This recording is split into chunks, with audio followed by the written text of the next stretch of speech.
one thing I do remember, Padre Corrie, who was a Catholic, used to give a morning service for the Catholics, and then later on in the morning give a service for the Protestants. Yes, well that's how I reckon he was a real padre. Yes, absolutely. Yeah. Now you moved from Victoria Point. Where did you go to next? We went to Tavoy. We're only about a week in Tavoy, and we stayed in a high school sort of a thing. It was a 2-story place. Had been a school, I believe, and we didn't do any work. Our particular party, there was work party there before us. There was some Dutch there, and there were some of the ones that was on the boat with us was there. And I remember one thing about Tavoy. We had a chap by the name of Jimmy Baggs with us. He used to write poems about actual poems, what really happened. Now, Harry Kane got shot in Singapore, and he wrote his poem exactly how he died and how he got shot. Really? You know? And he used to write these poems in. He must have had a few hundred of them. Do you know where they are now? In the bottom of the sea. Are they? And anyhow, he used to say, I'd sing for you blokes. I wondered you could play something for me.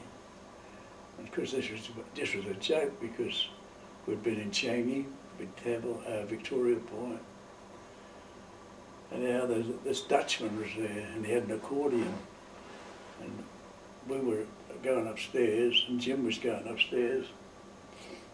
And this Dutchman started playing Funicular, Funicular. Really?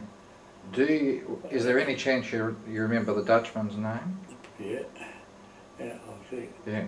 And anyhow, Jim stopped on the stairs, and he started to sing.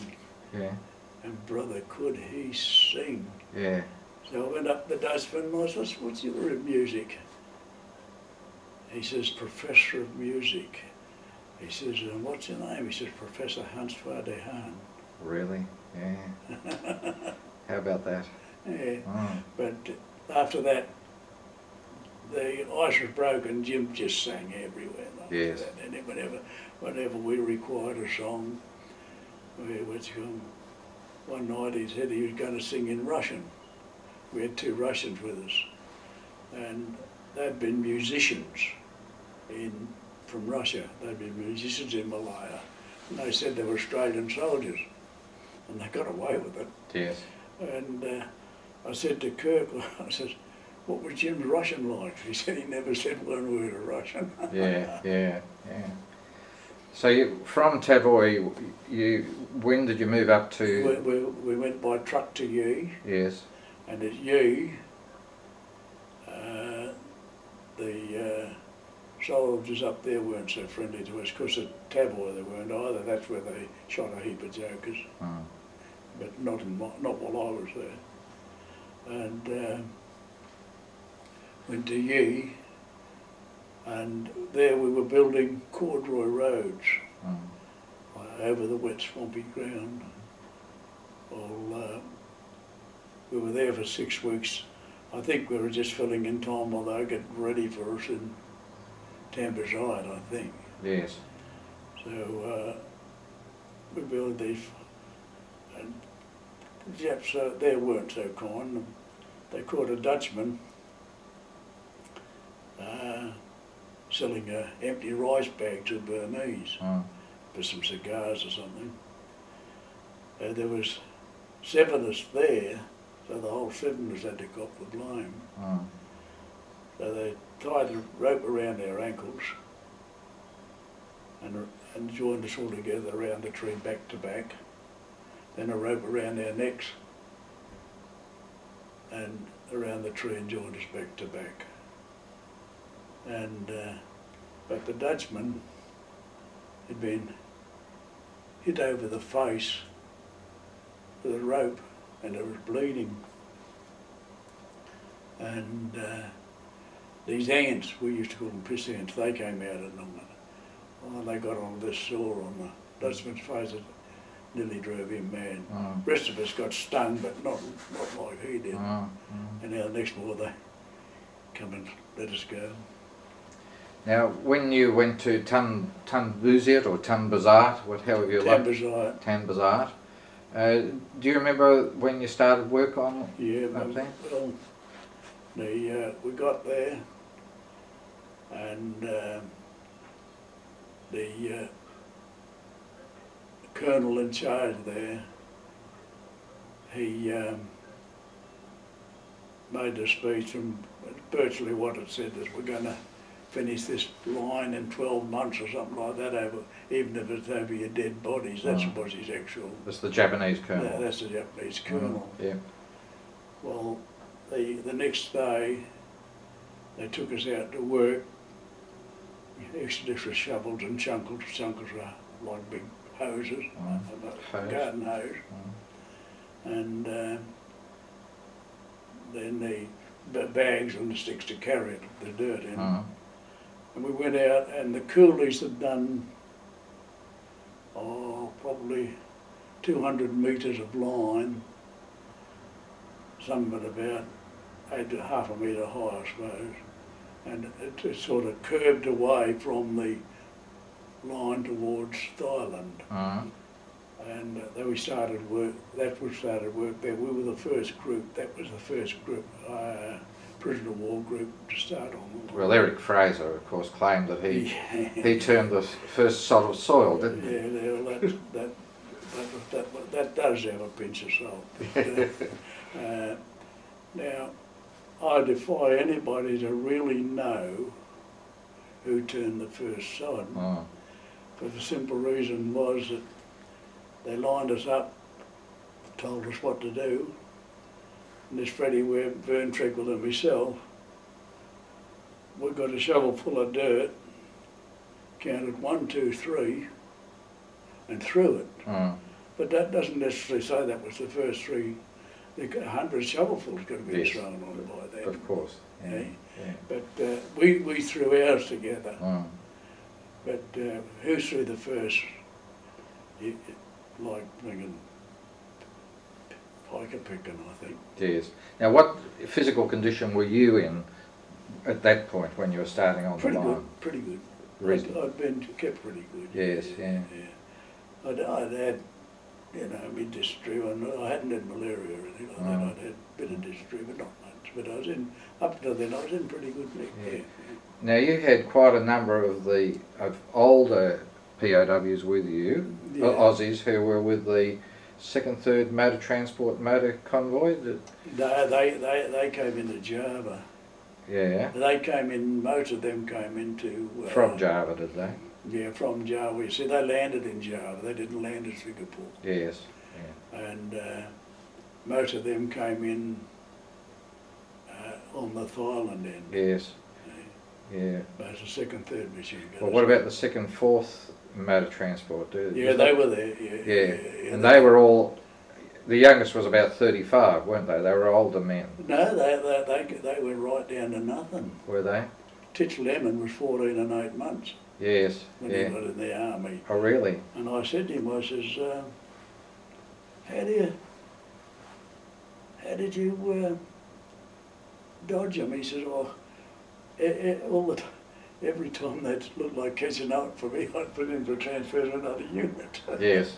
And but he was up in Singapore prior to the war, Japs coming into the war. Yes. He was already there. Oh, yes, yes. And he was an ambulance driver of all things. Yes, yeah, well that's right. So he was the bloke who made it up with after the sinking of the Vessell. But anyhow, we only put a few days at Tambazai. Then they moved us 7 kilometres out. Yes. And we were on a bit of a creek there, and it was in a rubber plantation. Mm. Well, we used to work back to Tambazai, and then all the newcomers in would probably do a couple of weeks working towards us, you know. Well, then they moved us from there to Tetgall. Then they moved us on again. But Tetgall, we put in a cutting there. It wasn't hard rock, but it was rock. That's, you know, that rock that's hard, but when you break it up, it'll crumble fairly easy. Well, it was at the deepest, or most of it would be, say, about 2 metres deep. And could be 200 metres or so over long, more, about over 200 metres long. This cutting through rock. And every inch of it was done with hammer and tap. Yes. And you'd put a groove along the bottom. Yes. And then go up top and drop off the shales down below. Yes. And you had to have at that level that the Japs would come along with boning rods to make you perfectly level. Yes. Yeah. Because that was the beginning of the line. Yeah. After about the 75, no, before, yeah, about the 75 kilo camp, they started cutting corners. See, when we at the 75, there was a dirty big hill there. Now they could have gone around it and only done a couple mile longer, but no, they had to go. We were flat ground, but no, they had to go right through this dirty big hill. And, oh, I'm not kidding, the cutting head, I don't know how deep it was. And when we on the other, that's where the bridges, we had to haul all the logs in from the forest, like a team of bullocks, you know, we used to have a rope over our shoulders, and they had to be driven by hand. And the monkey was pulled up. They have about 25 blokes pulling the monkey up and down. Yes. And This was for the pile driving. Yeah. And